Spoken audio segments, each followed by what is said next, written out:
2008 Toyota Corolla CE, shitty car. 2008, but it looked like 2003. However, has been, you know, fresh painting on, and now is like Bird's favorite car. I just put a stain on it, and it has a minor accident, Mickey Mouse fixing.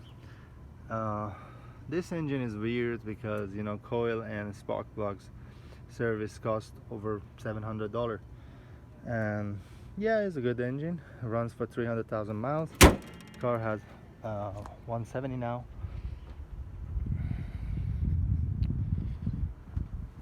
And drives fine, like it's supposed to.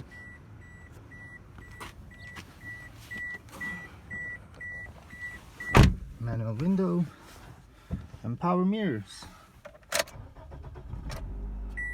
Check engine light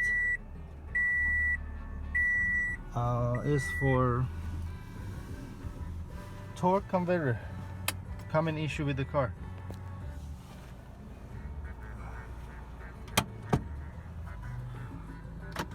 And the car drives like a way supposed to.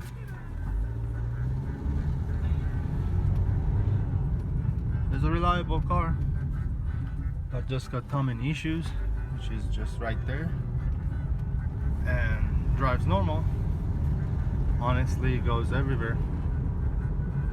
I don't know if I should say this is a good car, it's not a good car, but it is what it is.